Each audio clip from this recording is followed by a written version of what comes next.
முக்கியமாக தினசரி நடப்பு நிகழ்வுகளையும் கல்வி, விளையாட்டு, அரசியல், வாழ்க்கை முறை, மருத்துவம், தொழில்துறை, சினிமா, பொழுதுபோக்கு போன்ற பல்வேறு நிகழ்ச்சிகளையும் உடனுக்குடன் காண கேப்டன் டிவி மற்றும் கேப்டன் நியூஸ் சமூக வலைத்தள பக்கங்களோடு இணைந்திருங்கள்.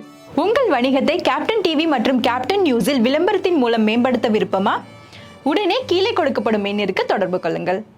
இங்க தேமுதிக 20வது ஆண்டு கொஞ்சம் நம்ம பிளாஷ்பேக் பார்க்கணும்.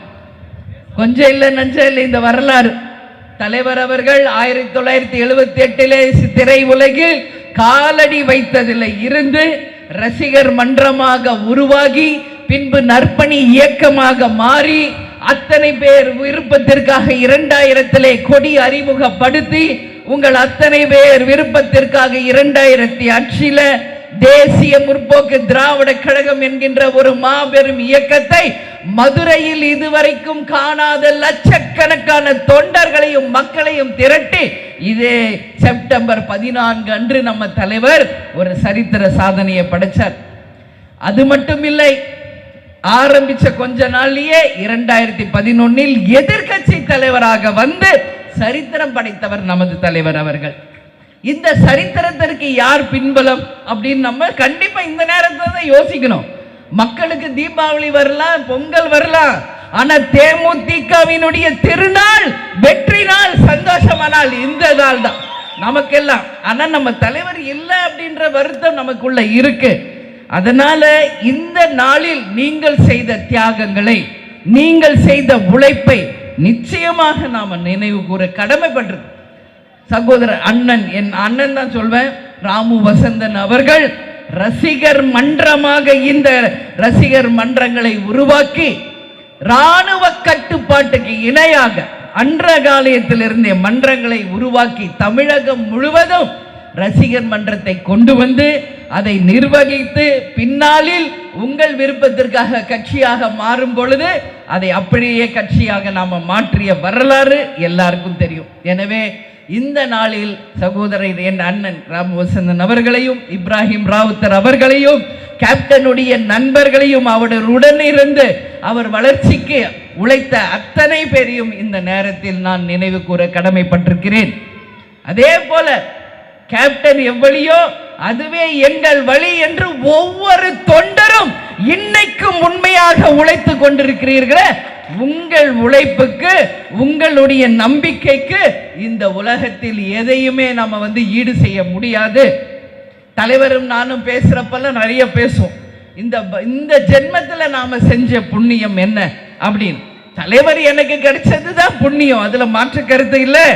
ஆனாலும் எந்த பிரதிபலனையும் எதிராமல் தலைவருக்காகவும் கட்சிக்காகவும் உழைக்கும் எங்கள் உண்மை தொண்டர்கள் கிடைத்ததுதான் எங்கள் வாழ்க்கையில் எங்களுக்கு கிடைச்ச பாக்கியம் அப்படின்றத கேப்டனும் நானும் பல்வேறு நேரங்களில் இதை நாங்க பேசியிருக்கோம். மதுரை மாநாடு நடக்குது, உங்க எல்லாருக்கும் தெரியாது. பின்னாடி கேரவன்ல கண்ணீர் விட்டு கதறிக்கிட்டு இருந்தேன் நானும் கேப்டனும். இத்தனை லட்சம் மக்கள் இங்க வந்திருக்காங்களே, அந்த நம்பிக்கைக்கு பாத்திரமாக இருந்து அவர்களை நல்வழியில் வழி நடத்தி சென்று அவர்களுக்கு எல்லாம் ஒரு நல்ல எதிர்காலத்தை உருவாக்க வேண்டும் என்ற மிகப்பெரிய ஒரு கடமையும் அந்த நேரத்தில் கேப்டனுக்கும் எனக்கும் உருவாகி அது கண்ணீராக அன்னைக்கு வந்துச்சு. அது மட்டும் இல்லை, இங்க மக்களுக்காக மக்கள் பணி செய்தப்போ கேப்டன் ஸ்டேஜ்லயே கண்ணீர் விட்டு அழுதார். நீங்க எல்லாம் யாரும் மறந்திருக்க மாட்டீங்க. ஏன் அழுதார் தெரியுமா? என்னை நம்பி இத்தனை லட்சம் இளைஞர்கள், பெண்கள், மக்கள், நான் இவர்களுக்கு என்ன கைமாறு செய்ய போகிறேன் அப்படின்ற அந்த உணர்வு தான் கேப்டனுக்கு அன்னைக்கு கண்ணீராக அன்னைக்கு ஸ்டேஜ்ல வந்தது. நான் கூட பக்கத்தில் அமர்ந்திருந்தேன். ஏன் இதை சொல்றேன்னா, தலைவரை நம்பி வந்த யாரும் கைவிடப்படார் அப்படின்றது வரலாற்றை நிச்சயமாக உங்கள் அண்ணியாக மட்டுமில்லை, உங்கள் அன்னையாக இருந்து உங்களுடைய அத்தனை பேர் வாழ்க்கையும் சிறந்த முறையில் உயர்த்த வேண்டும் என்பது மட்டும்தான் என்னுடைய கனவு, லட்சியம் எல்லாமே. அதனால இன்னைக்கு தலைவரை நம்பி வந்தவங்க, தேமுதிகவை நம்பி வந்தவங்க வாழ்ந்ததாக தான் ஒரு வரலாறு இருக்கணும் என்பதில் நான் உறுதியாக இருக்கிறேன். அதே மாதிரி இந்த கழக வளர்ச்சிக்காக பாடுபட்ட அனைத்து நிர்வாகிகள் தொண்டர்களை இந்த நேரத்தில் நான் என்னுடைய பாராட்டுகளையும் வாழ்த்துக்களையும் அவர்களுக்கு சொல்ல கடமைப்பட்டிருக்கேன். ஏன்னா தமிழ்நாடு முழுக்க இந்த பொதுக்கூட்டத்தை சிறப்பான முறையிலே நமது கழகத்தை சேர்ந்தவர்கள் செஞ்சிருக்காங்க. ஒரு ஆர்ப்பாட்டமோ ஒரு பொதுக்கூட்டமோ ஒரு எந்த ஒரு விஷயத்தை சொன்னாலும் அத்தனை பேரும் இணைந்து அந்த ஆர்ப்பாட்டம் போராட்டத்தை வெகு சிறப்பாக நடத்திக்கிட்டு இருக்காங்க. நம்ம ஒன்றும் ஆண்ட கட்சியோ இல்ல ஆளும் கட்சியோ இல்ல லஞ்சம் ஊழல் வாங்கின கட்சியோ இல்ல மக்களை ஏமாற்றி பிழைச்ச கட்சியோ இல்ல கட்ட பஞ்சாயத்து பண்ணி கடைக்கு நோட்டு புத்தகத்தை கொடுத்து வசூல் செய்த கட்சி கிடையாது. இது நேர்மையாக மக்களுக்காக வியர்வை சிந்தி தங்களுடைய ரத்தத்தை வியர்வையாக சிந்தி அந்த தொண்டர்கள். இன்னைக்கு கேப்டன் எப்பயுமே சொல்வார், இந்த கொடியில கட்டி இருக்கே அந்த கயிறு என் தொண்டருடைய நரம்புக அப்படிம்பார். நீங்க தொங்குதே ஒரு விளக்கும் அது அவர்களுடைய உழைப்பு. இங்க இருக்கிற ஒவ்வொரு பேனரும் எங்கள் தொண்ட கழகத்தினுடைய சிறப்பான பணியாற்றுதலும் நம்பிக்கை என்றதை என் கண்ணில் தெரியுது. அதனால தான் நான் ஆனந்திக்கிட்ட கூட சொன்னேன், 2 LED லைட் வச்சிருக்கீங்க, அதுக்கு எவ்வளவு செலவாகும்? ஆனா மரத்துக்குள்ள மறைஞ்சிருச்சு, அது எத்தனை தொண்டர்களுடைய பணம்? அதுதான் இங்க விஷுவலா வச்சிருந்தீங்கன்னா தலைவரை எல்லாரும் பார்த்திருப்பாங்களே. அதுதான் நான் பேசிக்கிட்டு இருக்கேன் ஸ்டேஜில். அதனால உங்கள் உழைப்பு என்பது சாதாரணம் கிடையாது. இந்த கழகத்திற்காக நீங்க உழைத்த உழைப்பு நிச்சயமாக ஒரு நல்ல இடத்திற்கு உங்களை கொண்டு செல்வேன் என்பதை இந்த பொதுக்கூட்டத்தில், அதுவும் 20வது ஆண்டில் உங்கள் முன் சொல்ல நான் கடமைப்பட்டிருக்கேன். இன்னைக்கு நம்ம பார்த்தோம்னா பல்வேறு விதமான விஷயங்கள் நாட்டில் நடந்துகிட்டு இருக்கு. டெய்லி நான் ஏதோ ஒரு ஃபங்க்ஷன் போடுறேன், டெய்லி ப்ரெஸ் மீட் பார்க்குறேன், டெய்லி ப்ரெஸ்காரங்க ஏதாவது ஒரு கேள்வி என்கிட்ட கேட்டுக்கிட்டு தான் இருக்காங்க. இன்னைக்கு அந்த வகையில் அவர்கள் நேற்று கூட நமது மாவட்ட செயலாளர் பழனி அவர்களுடைய திருமண விழாவிற்கு சென்ற போது அங்கேயும் ப்ரெஸ்ல என்கிட்ட கேட்டாங்க, ஒரே நாடு ஒரே தேர்தல் அப்படிங்கிறாங்களே அப்படின்னு. அது நம்ம நிச்சயமாக ஒரே நாடு ஒரே தேர்தல் அப்படிங்கிறது சாத்தியமா என்பது ஒரு மிகப்பெரிய கேள்வி. ஆனால் நல்ல விஷயங்கள் அதன் பின்னாடி இருக்கிறது என்பதை யாரும் மறந்துட முடியாது. ஓட்டுக்கு காசு கொடுக்கிற கலாச்சாரம் முதல்ல ஒழிக்கப்படும்.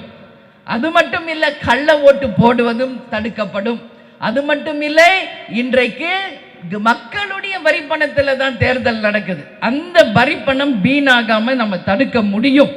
அதனால ஆனா இது ஒட்டுமொத்த இந்தியாவுக்குமே அது செய்ய முடியுமா என்பதை பொறுத்திருந்து தான் நாம அந்த ஒரே நாடு ஒரே தேர்தல் என்கின்ற விஷயத்தை நாம கையில் எடுக்க முடியும். இன்னைக்கு பார்த்தோம்னா திருமாவளவன் அவர்கள் மது ஒழிப்பு மாநாடுன்னு அறிவிக்கிறார். யார் கூட்டணியிலிருந்து? திமுக கூட்டணியிலிருந்து. திமுக என்ன வாக்குறுதி கொடுத்தாங்க? ஆண்டுக்கு 500 மதுக்கடைகளை மூடுவோம் என்று சொல்லி தான் இன்னைக்கு ஆட்சிக்கு வந்திருக்கிறார் ஸ்டாலின் அவர்கள். ஆனால் இன்னைக்கு நடந்து கொண்டிருப்பது என்ன? 500 மதுக்கடைகளை ஆண்டுக்கு நாங்க மூடுவோம் அப்படின்னு சொன்னார். அப்படி பார்த்தா 4வது வருஷம் நடக்குது. அப்ப 2000 மதுக்கடைகளை மூடி இருக்கணுமா இல்லையா? ஆனா ஒரு கடையும் கூட மூடல. அதுக்கு பதில் பிரைவேட்டாக இன்னைக்கு பார்களை அனுமதி செய்து 500 கடைகளை மூட வேண்டிய இடத்துல 800 மதுக்கடைகளை திறந்து இன்னைக்கு லட்சக்கணக்கான ரூபாயை திமுகவினர் சம்பாதிக்க வச்சுட்டு இருக்காங்க. ஒரு பக்கம் கள்ளச்சாராயம், ஒரு பக்கம் இன்னைக்கு டாஸ்மாக், ஒரு பக்கம் கஞ்சா என்று எல்லா விஷயத்திலும் இந்த நாடு போதை நாடாக மாற்றிய ஒரே பெருமைதான் இந்த திமுகவினுடைய அரசுக்கு இருக்கே ஒழிய வேற எந்த பெருமையும் இந்த அரசுக்கு இல்லை என்பதை மக்கள் கருத்தாக இந்த பொதுக்கூட்டத்திலே நான் பதிய வைக்கிறேன். அது மட்டும் கிடையாது, இன்னைக்கு பிரைவேட் பார்ஸ் சொல்லி மதுக்கடைகளை திறந்து இன்னைக்கு ஏராளமான தவறுகள் நடந்து கொண்டிருக்கிறது. கேப்டன் என்ன சொன்னாரு? வீடு தேடி ரேஷன் பொருள் வரும் என்று சொன்ன ஒரே உத்தமர் நமது கேப்டன் அவர்கள். ஆனா இன்னைக்கு நடக்கின்ற திமுக அரசு என்ன சொல்லுது? வீடு தோறும் குவார்டர் பாட்டில் வரும் என்று சொல்லிக்கிட்டு இருக்கிற ஒரே அரசு திமுக தான். இப்ப எப்படி நம்ம ஃபுட் ஆர்டர் பண்றோம் வீட்ல இருந்து, அந்த மாதிரி வருதா? இனிமே வீட்ல இருந்தே ஆர்டர் பண்ணலாமா? குவார்டர் வேணுமா, ஆஃப் வேணுமா, ஃபுல் வேணுமா? சந்தோஷமா எல்லாருக்கும்? அப்படியே ஆண்கள் முகத்துல அப்படியே பளிச்சுன்னு 1000 வாட்ஸ் பல்பு மாதிரி எரியுத. ஏன் இதை நான் சொல்றேன்னா, மக்களுக்கு என்ன தேவை அதை குறிப்பறிஞ்சு செய்யுங்க. இன்னைக்கு வந்து இந்த நாட்டில் சுதந்திரம் வாங்கி எப்படியெல்லாம் நம்ம தலைவர்கள் சுதந்திர போராட்ட தியாகிகள் போராடினாங்க. அன்னைக்கு வெள்ளையனே வெளியேறு வெளியேறு என்று சொல்லி இந்த கொள்ளையர்கள் கையில இந்த ஆட்சியை கொடுத்தது தான் அவர்கள் செய்த மிகப்பெரிய ஒரு சாதனையா எனக்கு வேதனையானே சொல்ல தெரியல. இன்னைக்கு இந்த கொள்ளையர்கள் வந்து கொள்ளையடிச்சுக்கிட்டு தான் இருக்காங்களே ஒழிய இன்னைக்கு வீடுதோறும் கேப்டன் சொன்ன மாதிரி வீட்டுக்கு ஒருத்தருக்கு வேலை வாய்ப்பை தருகிறோம் என்று எந்த ஆட்சியாவது சொல்லுமா? எது கேட்டாலும் இன்னைக்கு காசு பணம் அதுதான். இன்னைக்கு கேப்டன் சொன்னது மாதிரி வீடுதோறும் ரேஷன் பொருள், அது மட்டும் இல்லை இலவச மருத்துவம், இலவச கல்வி, வறுமை கோட்டிற்கு கீழ் மக்களே இல்லை என்ற நிலையை உருவாக்கி அனைத்து படித்த படிக்காத இளைஞர்களுக்கு வேலை வாய்ப்பை தந்து என் மக்களை தங்க தட்டில் வைத்து தாளாட்டுவேன் என்று சொன்ன ஒரே உத்தமர் கேப்டன் அவர்கள் தான். போகும்போது அலெக்சாண்டர் கதை தான் அடிக்கடி சொல்வார். அலெக்சாண்டர் இந்த நாட்டையே கைப்பற்றினார். சவ பெட்டியில வச்சப்போ 2 கையும் வெளியே வைக்கணும்னு கேட்டுக்கிட்டாராம் அலெக்சாண்டர். எதுக்குன்னா நான் இந்த நாட்டையே கைப்பற்றினேன், ஆனா இந்த உலகத்தை விட்டு நான் செல்லும் போது என் கையில எதுவுமே இல்லை என்பதை மக்களுக்கு உணர்த்த வேண்டும் என்பதற்காக. அதனால போகும்போது நம்ம ஒன்னும் கொண்டு போறது கிடையாது. காமராஜர் அவர்கள் இறந்த போது 4 வேஷ்டி 4 சட்டை தான் அங்க இருந்துச்சு அவங்க வீட்டுல. இதுதான் வரலாறு. அப்படிப்பட்ட ஒரு உன்னதமான தலைவரா வாழ்ந்து தமிழ்நாட்டுக்கு சேவை செய்யணுன்ற ஒரு நல்ல நோக்கத்தோட தான் நம்ம தலைவரும் கட்சி ஆரம்பிச்சார். இன்னைக்கு அவருடைய உருவத்துல நீங்க பாத்தீங்கன்னா காமராஜரை பார்க்கலாம், புரட்சி தலைவர் எம்ஜிஆரை பார்க்கலாம். இவர்கள் தான் உண்மையில் மக்களுக்காக சிறந்த முறையில பணியாற்றிய முதல்வர்கள். லஞ்சம் ஊழலுக்கு அப்பாற்பட்டு மக்களுக்காக உழைத்த சிறந்த ஒரு முதல்வராக அவர்கள் வாழ்ந்து காமிச்சாங்க. அதனாலதான் இன்னைக்கு அவங்களோட மைண்ட் செட் கேப்டனுக்கு எப்பயுமே இருந்தது அப்படிங்கிறத நீங்க யாரும் மறந்துடக்கூடாது. இன்னைக்கு நம்ம பார்த்தோம்னா கூட்டணி அப்படின்னு சொல்லி திமுக சொன்னாலும் அந்த கூட்டணியில ஏகப்பட்ட குழப்பம் நடந்துகிட்டு இருக்கு. சகோதரர் திருமாவளவன் என்ன சொல்றாரு? மது ஒழிப்பு மாநாடுங்கிறார், ஆட்சியில பங்கு வேண்டும் என்று கேட்கிறார். இது எவ்வளவு பெரிய ஒரு குழப்பத்திற்கு இந்த கூட்டணியில இருக்குது என்பதற்கு சின்ன உதாரணம். அதே போல பார்த்தா இன்னைக்கு செல்வ பெருந்தகை அவர்கள் என்ன சொல்றாரு? மீண்டும் காமராஜர் ஆட்சியை அமைப்பதுதான் காங்கிரசினுடைய கொள்கை என்கிறார். அப்ப திமுக ஆட்சி சரியில்லை என்பதை சகோதரர் திருமாவளவன் அவர்களும் செல்வ பெருந்தை அவர்களும் ஓபன் ஸ்டேட்மெண்ட் கொடுத்திருக்காங்க. அப்ப இந்த ஆட்சியின் அவலம் எப்படி இருக்கு? உள்ளங்கை நெல்லிக்கனியாக தெள்ள தெளிவாக ஒரு மோசமான ஆட்சி நடக்கிறது என்பதை கூட்டணியில இருப்பவர்களே இன்னைக்கு சொல்கின்ற நிலைமைதான் இன்னைக்கு தமிழ்நாடு முழுக்க நடந்துகிட்டு இருக்கு. பத்திரிகையாளர்களுக்கு இன்னைக்கு ஒரு விஷயம் நான் சொல்றேன்.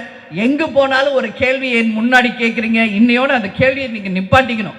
எங்க நான் போனாலும் உதயநிதி ஸ்டாலின் அவர்களுக்கு துணை முதல்வர் பதவி தரப்போறார்களா, உங்க கருத்து என்ன, உங்க கருத்து என்ன, நீங்க என்ன கேட்குறீங்க? ஏன் கருத்து ஒண்ணும் இல்லை. அவங்க கட்சி ஏற்றுக்கிட்டா எங்களுக்கு அதை பத்தி இல்லை, ஆனா மக்கள் ஏற்றுக்கிட்டாங்க என்பதை 26ல தான் அதை நாம பார்க்கணும்ன்றதா என்னுடைய பதிலா சொல்றேன். ஆனா இன்னைக்கு சொல்றேன், இனிமே அந்த கேள்வி என்கிட்ட கேட்காதீங்க.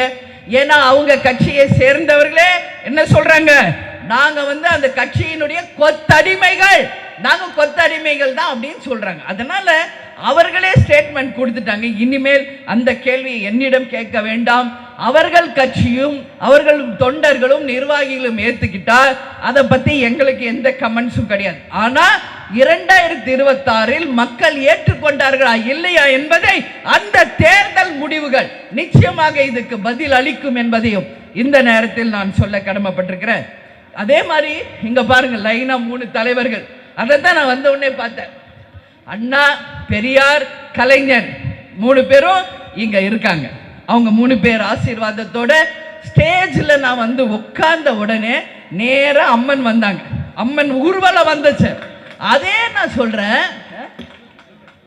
அம்மன் ஊர்வலம் அப்பயே நமக்கு தெரியுது. தலைவர் சொன்னது போல இது தெய்வத்தின் ஆசீர்வாதம் பெற்ற ஒரு கட்சி என்பதற்கு தான் ஒரு அச்சாரமாக இந்த 20வது பொதுக்கூட்டத்தில் அம்மனுடைய ஆசீர்வாதம் நமக்கு கிடைச்சிருக்கிறது. இப்ப சுதீஷ் பேசுறப்ப சொன்னாரு, இதே இடத்தில் நமது தலைவர் சிலையையும் வைக்க வேண்டும் என்று ஒரு வேண்டுகோளை வச்சிருக்காரு. சுதீஷ்க்கு இது முன்னாடியே தெரியுமா என்னன்னு எனக்கு தெரியல. ஒரு தூண் கட்டப்பட்டு சிலையே வைக்காம ஒரு தூண் இங்க காலியாக இருக்கிறது. அதனால அரசு உடனடியாக செவிசாய்த்து நமது தலைவர் புரட்சி கலைஞருடைய சிலையை இங்க வைக்கணும். இல்ல யாருக்காக அந்த தூண் ரெடியா இருக்கிறது என்பது எனக்கு தெரியாது. அது காலமும் நேரமும் தெய்வமும் தான் முடிவு செய்யணும்னா நான் சொல்ல நினைக்கிறேன். ஆனா சுதீஷ் சொன்னாரு இங்க கேப்டன் சிலை வைக்கணும்னு ஒரு தூண் ரெடியா இருக்கு. உடனே அரசு இதை கவனத்தில் கொண்டு அங்க தலைவர் கேப்டனுடைய சிலையை வைக்க வேண்டும் என்பதை இந்த நேரத்தில் தேமுதிக சார்பாக நான் கேட்டுக்கொள்கிறேன். ஏன் இவங்களை நான் சொல்றேன்னா, அறிஞர் அண்ணா இந்த கட்சியை ஆரம்பிச்சப்போ என்ன சொன்னார்? கடமை, கண்ணியம், கட்டுப்பாடு, இதை சொல்லிதான் திமுக என்ற ஒரு கட்சியை அவர் ஆரம்பிச்சார். ஆனா இன்னைக்கு ஆட்சியாளர்கள் என்ன நம்புறாங்க? கலெக்ஷன், கமிஷன், கரப்ஷன், இதை நம்பிதான் இவங்க ஆட்சியை நடத்திக்கிட்டு இருக்காங்க. இன்னைக்கு அண்ணாதுரையே இருந்திருந்தாலும் எதுக்கு இவங்களை நம்பி இந்த கட்சியை நாம ஆரம்பிச்சோன்றது தான் சீக்கிரமா போய் சேர்ந்துட்டாரன்ற கேள்வியே ஏன் முன்னாடி இன்னைக்கு வருகிறது. எங்க பாருங்க கலெக்ஷனு, கரப்ஷனு, எல்லா இடத்துலையுமே கமிஷன், இதான் நடந்துகிட்டு இருக்கிறது. இதுதான் திமுகவினுடைய மிகப்பெரிய ஒரு சாதனையை ஒழிய இதற்கு மீறி எதுவும் இங்க நடக்கல. அது மட்டும் இல்ல, இன்னைக்கு மகாலட்சுமி இங்க பேசுறப்ப சொன்னாங்க, அந்நியார் போறாங்க ஒரு விருது விழாவில் போனா விருது வாங்கிட்டு வர வேண்டியதுன்னு, எங்க போனாலும் ஒரு உதவி அறிவிக்கிறாங்க. மகாலட்சுமிக்கு தெரியாத ஒரு விஷயத்தை இந்த ஸ்டேஜ்ல நான் சொல்றேன். அவங்க சொன்னது மாதிரி நாங்க பத்மபூஷன் அவார்டு வாங்கி டெல்லி தமிழ் சங்கத்துக்கு பாராட்டு விழாவுக்கு போகும்போது ஒவ்வொரு ஆண்டும் தலைவர் பிறந்த நாள் அன்றைக்கு 1 லட்சம் ரூபாய் தமிழ் சங்கத்திற்கு வழங்கப்படும் அப்படின்றத நான் சொன்னேன். இந்த முறை கேப்டன் பிறந்த நாள் அன்னைக்கு 1 லட்சம் ரூபாய் கொடுத்தோம். மொத்தம் 30 மாணவர்களுக்கு அந்த கல்வி தொகையாக அங்கு அந்த மாணவர்கள் பலன் பெற்றிருக்காங்க. இது ஒரு வருஷம் கிடையாது, இனி ஆண்டுதோறும் தலைவருடைய பிறந்த நாள் அன்னைக்கு தொடரும். அது மட்டும் இல்லை, ஜி டிவியுடைய தொலைக்காட்சியில் நான் போய் உட்கார்ந்து இருக்கிறப்போ ஒரு மலைவாழ் மனிதர், அவர் காலில் செருப்பு கூட போடாம நம்ம ட்ரைபல்ஸ் மலைவாழ் மக்களுக்காக அத்தனை உதவிகளை அவர் செய்தார், மிஸ்டர் அப்புசாமி. அப்போ அந்த மலைவாழ் மக்கள் எல்லாம் ஒரு வேண்டுகோள் வச்சாங்க, அவருக்கு நீங்க ஒரு 2 வீலர் யாராவது இந்த அரங்கத்தில் இருப்பவர்கள் கொடுத்து உதவி செய்ய வேண்டும் அப்படின்னு அவங்க ஒரு வேண்டுகோள் வச்சாங்க. ஆனா யாரும் வாய் திறக்கல. ஆனா நான் யாரால் வழி நடத்தப்பட்டவள்? புரட்சி கலைஞர் கேப்டன் அவர்களால் வழி நடத்த அந்த நிகழ்ச்சி அங்க நடக்கும் போது என் மன ஓட்டம் நிச்சயமாக தலைவர் எனக்கு சொல்லி கொடுத்தது போல அவருக்கு நம்ம கட்சி சார்பாக உதவி செய்ய வேண்டும் என்ற முடிவை அந்த நொடியிலேயே எடுத்தேன். நம்ம தலைவருடைய பிறந்த நாள் அன்னைக்கு நம்ம கோவிலுக்கு அழைத்து அவருக்கு அந்த 2 வீலரை கொடுத்தோம். இப்போ நான் துபாய் போயிட்டு வந்தேன் ஒரு 3 நாளைக்கு முன்னாடி. உங்களுக்கு தெரியும் எதற்காக போயிட்டு வந்தேன்? சைமா விருது தலைவருக்காக சவுத் இந்தியா முழுக்க ஒரு ட்ரிபியூட் டு கேப்டன் அப்படின்னு is the gods of god of man அப்படின்னு சொல்லி கொடுத்தாங்க. யூஸ்வலா ஆந்திராக்கு ஒன்று, கேரளாக்கு ஒன்று, கர்நாடகாவுக்கு ஒன்று, தமிழ்நாடுக்கு ஒன்று, இப்படி தான் கொடுப்பாங்க. அதுதான் சைமா. ஆனா அந்த பெருமை நமது தலைவருக்கு மட்டும்தான். ஒட்டுமொத்த சவுத்துக்குமே சேர்ந்து ஒரு சிறந்த மனிதர், ஒரு புனிதர், அவர் மனித நேயம் மிக்கவர் என்று கடவுளுக்கு இணையானவர் அப்படின்னு சொல்லி அந்த ட்ரிபியூட்டை நம்ம தலைவருக்கு கொடுத்தாங்க. அது மறுநாள் நம்ம கட்சி அங்க துபாயில இருக்கிறது. மிஸ்டர் கமால் மற்றும் நிறைய நிர்வாகிகள், எப்படி நீங்கள்லாம் இங்க இருக்கீங்களோ இதே மாதிரி அன்னைக்கு மகளிர் அணி சகோதரிகள் மஞ்சள் சாரை கட்டி நம்ம கட்சியினர் வேஷ்டி கட்டி அத்தனை பேரும் ஒரு நெக்ஸ்ட் டே 16th அந்த ஒரு விழா நடந்துச்சு. அப்போ நான் கேட்கிறேன், இயன்றதை செய்வோம் இல்லாதவர்க்கே என்று சொல்லிதானே நம்ம தலைவர் நம்மளை வளர்த்திருக்காரு. இங்க துபாய் வாழ் மக்களுக்கு என்ன உதவி வேணும் என்றாலும் சொல்லுங்கள், தேமுதிக சார்பாக செய்ய தயாராக இருக்கிறேன் என்று நான் சொன்னேன். ஆனால் அங்கு இருப்பவர்கள் என்ன தெரியுமா சொன்னாங்க? எல்லாருமே இங்க வசதியா இருக்காங்க, உதவி பெறக்கூடிய நிலையில் ஒருத்தர் கூட இல்ல அண்ணி அப்படின்னு சொல்லும் பொழுது உண்மையிலேயே சொல்ற அந்த செகண்ட் நம்ம தமிழ்நாடு என்னைக்கு அது மாதிரி மாறும் அப்படின்ற சிந்தனை தான் என் மனசுல அன்னைக்கு ஓடுச்சு. இவங்களை வறுமையிலேயே வச்சிருக்கிறதுனால தான் இலவசங்களை கொடுத்து, ஓட்டுக்கு காசு கொடுத்து, கோட்டரை கொடுத்து, பிரியாணியை கொடுத்து, அடிமைகளாகவும் வறுமையாளிகளாகவுமே இந்த 50-60 வருஷமா இவங்க நடத்திக்கிட்டு இருக்காங்கன்னா இந்த நிலை மாறணும் என்பதற்காக நம்ம தலைவர் கட்சி ஆரம்பிச்சார். அதனால மக்களே, இந்த கட்சி யாருக்காக? கேப்டன் எங்களுக்கு தெய்வம் தெய்வம். இன்னைக்கு டெய்லி கோயிலுக்கு வர்றீங்களே, தமிழகம் முழுவதும் இல்ல, இன்னைக்கு டெய்லி நம்ம கேப்டன் கோயிலுக்கு இலங்கை, அதே மாதிரி துபாய், சிங்கப்பூர், மலேசியா, அது மட்டும் இல்லை லண்டன், சுவிட்சர்லாந்து, எல்லா நாடுகளிலும் இருந்து இன்னைக்கு கேப்டனுக்கு வந்து அஞ்சலி செலுத்திக்கிட்டு இருக்காங்க என்றால் இது சாதாரணமான சரித்திரம் கிடையாது. நம்ம தலைவர் கொடுத்த அன்பு இன்னைக்கு பல மடங்கு கேப்டன் கோயிலுக்கு மக்கள் வந்து இன்னைக்கு விட்டு போய் ஜமக்காலத்தில் வடிகட்டிய சொக்க தங்கங்களாக எங்கள் தொண்டர்களும் மகளிரணி நீங்க இருக்கீங்களே, இது போதும், இது போதும். விவேகானந்தர் சொன்னார், ஒரு ஊருக்கு 10 இளைஞர்கள் இருந்தா போதும், நாட்டை திருத்தும். சுத்தமான உண்மையான கேப்டன் மீது விசுவாசம் இருக்கின்ற இந்த தொண்டர்கள் போதும், நிச்சயம் வரலாற்றை நாம் அனைவரும் கூடி நம்ம மாற்றி காட்டுவோம் என்ற உறுதியை இந்த நேரத்தில் நாம் ஏற்றுக்கொள்ள நிச்சயமாக கடமைப்பட்டிருக்கிறோம் என்றது சொல்றேன். அது மட்டும் இல்ல, இன்னைக்கு தமிழ்நாட்டில் எல்லா துறையும் நீங்க எடுத்துக்கங்க. மின்சாரத்துறை, போக்குவரத்து துறை, மாற்றுத்திறனாளிகள், அது மட்டும் இல்லாமல் செவிலியர்கள், டாக்டர்கள், மக்கள் நல பணியாளர்கள், எல்லா துறையிலும் இன்னைக்கு ஆர்ப்பாட்டம் போராட்டம் தான் நடந்துகிட்டு இருக்கு. இதையெல்லாம் நம்ம கேட்டா நம்ம ஸ்டாலின் அவர்கள் என்ன சொல்வாரு? நாங்க கொடுத்த வாக்குறுதியில எல்லா வாக்குறுதியும் நிறைவேற்றி விட்டேன்னு சொல்றாரு. ஸ்டாலின் அவர்களே, நீங்கள் மனக்கோட்டை கட்டிட்டு இருக்கீங்க. நிச்சயமாக மக்கள் இந்த பொய்யான வாக்குறுதிகளை கொடுத்து மக்களை ஏமாற்றிய திமுக மீது கடும் கோபத்தில் இருக்காங்க. இன்னும் இருக்கின்ற 1.5 வருஷம் அவங்க சொன்ன வாக்குறுதிகளை அட்லீஸ்ட் மக்களுக்காக நிறைவேற்றுங்கன்னு சொல்லி நான் கேட்டுக்கிறேன். இன்னைக்கு ஒரு கார் பந்தயம் வச்சாங்க. யாருக்காக வச்சாங்க? பல விஷயம் அது பின்னாடி பேசுறாங்க. யாரையோ ஒருத்தரை திருப்தி படுத்துறதுக்காக அந்த கார் பந்தயத்தை இங்க உதயநிதி ஸ்டாலின் நடத்தினாரு அப்படின்ற ஒரு கருத்து இருக்கிறது. 4000 கோடி செலவுங்கிறாங்க. இதே சிட்டியில தான் நம்மளும் வாழ்றோம். ஏதாவது ஒரு சாலை, ஏதாவது ஒரு ரோடு இங்க நல்லா இருக்கா? கை தூக்குங்க பார்ப்போம். ஒரே ஒரு ரோடு எதுவுமே இல்லை. இன்னைக்கு முதலமைச்சர் அவர்களும் அமைச்சர் அவர்கள் இருக்கின்ற சாலைகள் தான் நல்லா இருக்கு.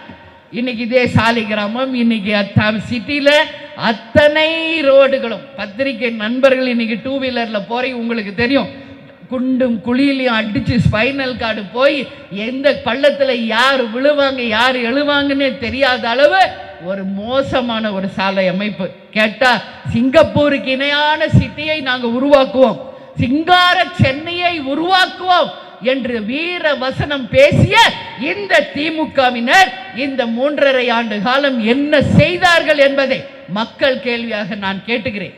இன்னைக்கு அந்த கார் பந்தயம் வைக்கல, யாரு கேட்டா? 4000 கோடி யாருடைய காசு? மக்களுடைய வரிப்பணம். அந்த மக்கள் வரிப்பணத்தை உங்க சுயலாபத்திற்காக, உங்களுக்கு பிடிச்சவங்களை திருப்திப்படுத்துறதுக்காக நடத்துறீங்கன்னா இதை விட ஒரு கேவலமான ஒரு அரசு இங்க எங்கேயாவது இருக்குமா என்று மக்கள் கேள்வியாக இதை நான் கேட்கிறேன். அது மட்டும் கிடையாது, இன்னைக்கு கடமை கண்ணியம் கட்டுப்பாடுன்னு சொன்னாரு அண்ணா. இன்னைக்கு என்ன பண்றாங்க? இன்னைக்கு திமுக அதே காலிய நானும் சொல்றேன், கச்சத்தீவை விட்டு கொடுத்துட்டாங்க, காவேரிய விட்டு கொடுத்துட்டாங்க, கள்ளச்சாராயத்தை தமிழ்நாடு முழுக்க ஓபன் பண்ணிட்டாங்க. இன்னைக்கு ஜட்ஜு சொல்றார், கருணை தொகையை உடனடியாக தர வேண்டும் என்று ஒரு தீர்ப்பு அளித்திருக்கார். அந்த நீதிபதிக்கு தேமுதிக சார்பாக நம்மளுடைய வணக்கங்களை நாம தெரிவிச்சுக்கிறோம். அதனால கடமை கண்ணியம் கட்டுப்பாடை விட்டுட்டு இன்னைக்கு கள்ளச்சாராயத்தையும் காவேரியையும் கச்சத்தீவையும் விட்டு கொடுத்ததுதான் இந்த திமுகவினுடைய பெருமையை ஒழிய வேற இங்க சொல்வதற்கு வேறு எதுவுமே இல்லை. அதே மாதிரி இப்போ நான் என் உரையை முடிப்பதற்கு முன்னாடி ஒரு சின்ன கதை சொல்றேன், புரிஞ்சுக்கங்க. இன்னைக்கு தலைவர் இறந்த போது கழுகு உருவத்தில் கேப்டன் கூடயே வந்தாரு. பெருமாளுடைய ஆசீர்வாதம் கிடைச்சது என்று ஒட்டுமொத்த மக்கள் இன்னைக்கும் பேசிட்டு இருக்காங்க. அதனாலதான் அவர் மனிதர் இல்லை தெய்வம் என்று எல்லாரும் சொன்னாங்க. இதுவரைக்கும் யாருக்குமே அந்த மாதிரி வந்ததே கிடையாது, எவ்வளோ பேர் இறந்திருந்தாலும். ஆனா அந்த கழுகை வச்சு ஒரு கதை. கழுகு வந்து எப்பொழுதுமே மிக சிறந்த ஒரு பறவை. ஆனால் அதை எப்பயுமே சீண்டிக்கிட்டு இருக்க ஒரு பறவை எது தெரியுமா? காக்கா. சும்மானே போய் கொத்தும், சண்டைக்கு இழுக்கும், ஏதாவது இரிட்டேட் பண்ணிக்கிட்டே இருக்கும். ஆனால் கழுகு அந்த காக்காவை கண்டுக்காது. ஏன் சொல்லுங்க? கழுகுக்கு தெரியும் தான் யார் என்று, கழுகுக்கு தெரியும் இந்த காக்கா யார் என்று. அதனால இன்னைக்கு தேமுதிகவை பார்த்து ஏளனம் செய்பவர்கள் யாராக இருந்தாலும் இந்த கழுகு கதையை மைண்ட்ல வச்சுக்காங்க. அன்னி சொன்னாங்க, அந்த ஒரு குறிப்பிட்ட ஸ்டேஜுக்கு அப்புறம் இது தொல்லை பொறுக்க முடியலன்னா கழுகு பறக்க ஆரம்பிச்சிடும். ஒரு ஸ்டேஜுக்கு மேல பறக்கும் பறக்கும் பறக்கும், வானுயர கழுகு பறக்கும். காக்காவால ஒரு ஸ்டேஜுக்கு அப்புறம் பறக்கவே முடியாது, ஆக்சிஜன் லெவல் இருக்காது, கீழே வந்துடும். அப்போ கழுகு தான், காக்கா தான். அதனால இன்னைக்கு தேமுதிகவை பற்றி ஏளனம் பேசுபவர்களை புறம் தள்ளுங்கள். நீங்கள் அத்தனை பேருமே கழுகாக இருந்து இந்த காக்கைகளை புறம் தள்ளி நம்முடைய எண்ணம், செயல், கோல் எல்லாம் ஒன்றே ஒன்று, 2026 வெற்றி பெறுவது என்பதை உறுதியாக மனதில் கொண்டு வீறு நடை போடுவோம். கேப்டன் மறையல, இன்னைக்கு லட்சக்கணக்கான கேப்டன்களை கேப்டன் உருவாக்கிட்டு தான் போயிருக்கார். இன்னைக்கு கட்சி வேஷ்டி கட்டின நீங்க எல்லாருமே கேப்டன் தான். இன்னைக்கு எல்லோ சாரி கட்டின நீங்க எல்லாமே லேடி கேப்டன்ஸ். அதனால சொல்றேன், கேப்டன் எங்கும் போல, கேப்டன் உருவில் இன்னைக்கு நீங்க எல்லாரும் இருக்கீங்க. தமிழ்நாடு முழுக்க நீங்க போய் கேளுங்க, வாங்க கேப்டன், வாங்க கேப்டன் தான். பெண்களாக இருந்தாலும் ஆண்களாக இருந்தாலும் மக்கள் மரியாதையோட அழைக்கின்ற ஒரே கட்சி தேமுதிக. அதனால நம்ம தலைவர் உங்க ரூபத்தில் நம்ம கூட தான் இருக்கிறார்.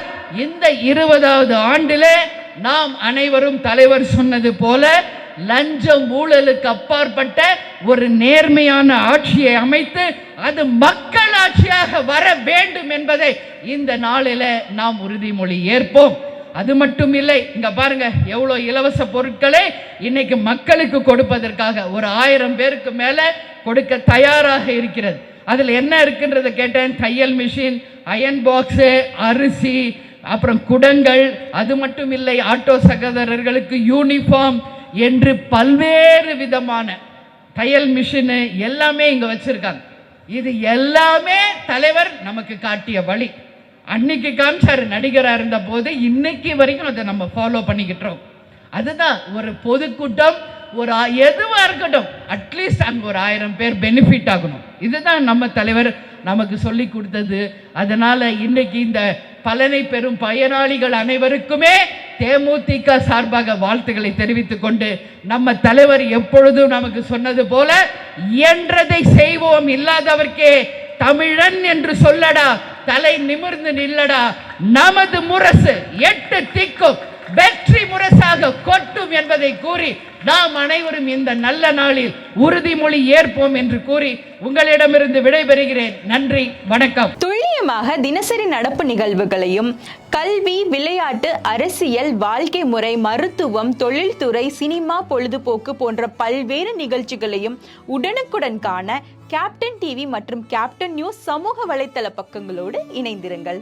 உங்கள் வணிகத்தை கேப்டன் டிவி மற்றும் கேப்டன் நியூஸில் விளம்பரத்தின் மூலம் மேம்படுத்த விருப்பமா? உடனே கீழே கொடுக்கப்படும் எண்ணிற்கு தொடர்பு கொள்ளுங்கள்.